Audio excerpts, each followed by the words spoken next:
Fantastic. When you've heard today in terms of the holy trinity of technology, disease and behavior, from the work that you're doing, which of those three areas are of prime importance to your work in Ghana? Okay, in my case, I think technology, disease, and are all useful in the kind of work I do because when it comes to sanitation issues, you actually want to see which technologies are best to be adapted. And that when you select a good technology, then the outcome, which is improved health, can be easily achieved. So I think that technology is useful in trying to curb the problem of disease in children and adults in Ghana. And from your perspective, George, you mentioned mapping and building on this technology angle that Mawuli's mentioned there. Obviously, Jim Wright's involved in GIS and in mapping. Is that the type of technology you're looking at in terms of bringing to your particular work at Nvrunga? Yeah, exactly. We have a mandate to conduct research into health problems confronting our people and to find out appropriate interventions. And the appropriate interventions would also be on what technology should we use to be able to achieve better outcomes for our people. And so identifying the particular health problems would also have distributional perspective on the community where we work, population subgroups, because disease vary according to population subgroups, children, adults, women, men.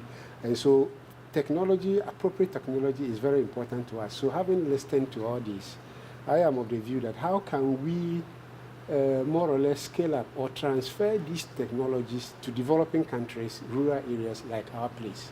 So it's very important to us. Part of the challenges that people have been speaking about in terms of adoption of this sanitation technology, you've heard the CBS, the container sanitation crowd talking about buy-in from the end user, looking at sanitation as a service, not just a technology. In your rural Ghanaian settings, how much education, what processes have you got in plan that you can bring that buy-in into the equation from the end user? One important thing we have always been looking at is the fact that if we are adopting a technology, we would not be able to adapt it wholesale because of contextual differences between countries, between regions. So if we are buying the technology, first of all, we need to understand how will that technology work for us. The way it works somewhere might not necessarily work the same way. So first of all, we do a lot of education to our people, sensitize them on the adoption and acceptability of that technology, appropriate use of that technology. Otherwise, even though good somewhere, it might not work for us. So education is very key, trying to understand, adapt it to suit our condition. But then we need to understand the basics of that technology. How far can it help us? And in terms of, we're talking quite broadly in terms of technology, specifically in terms of disease. Which disease settings are you kind of, looking at actively? I'm working in an area of trying to control diarrheal diseases in children, particularly the use of water in reducing the incidence of diarrheal diseases in children.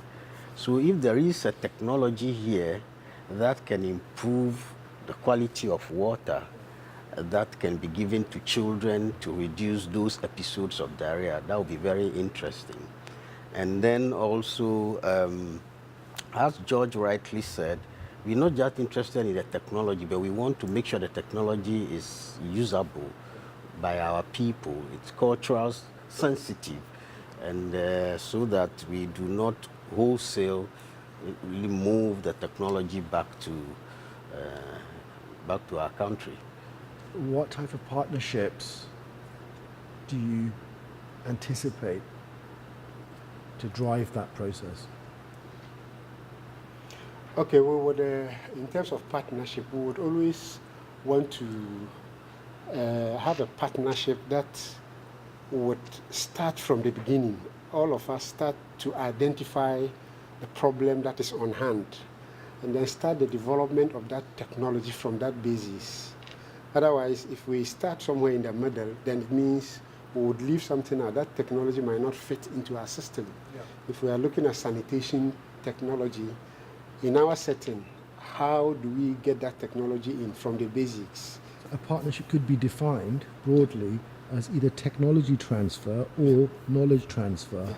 So to make it appropriate, where are you looking to start on that scale between knowledge and technology? Exactly. Whereabouts on that scale? The technology transfer is what we are interested in. Because sometimes we lack the resources, both human and material resources, to develop the technology ourselves. But if it is being transferred, how do we get it properly transferred to our system? So that collaboration should start from a point where the beneficial effect could be maximized.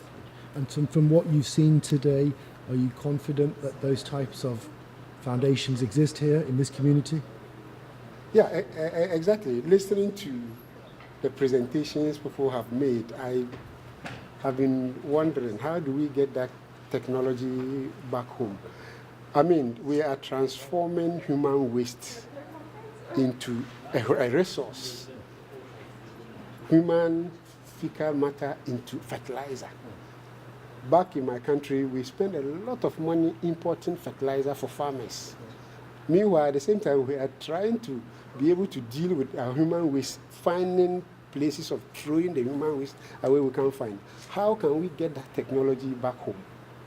Get that human waste transformed into these resources that would also prevent us or make us to save the little resources that we use in importing fertilizer. So these are the sort of technologies we will be interested in at looking at. How will it be able to transform our society, transfer that technology at a minimal cost?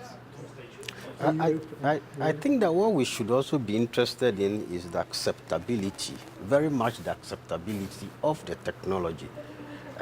So that is why I'm interested in a kind of system where there will be some research to find out whether this technology is acceptable by the people or not. Because after developing all these good technologies, if the people do not accept it, then that becomes a problem. So there would be the need to probably pilot some of the technologies and assess their acceptability, and also liaise with our governments back home to see whether they fall within the government, things that fall within the government's policy.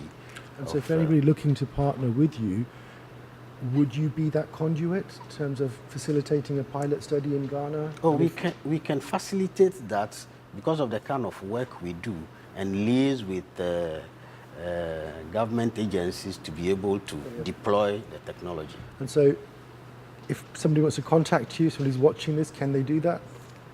You can feel free to do that. You can feel free to do that. Brilliant. Exactly. Well, thank you very, very much.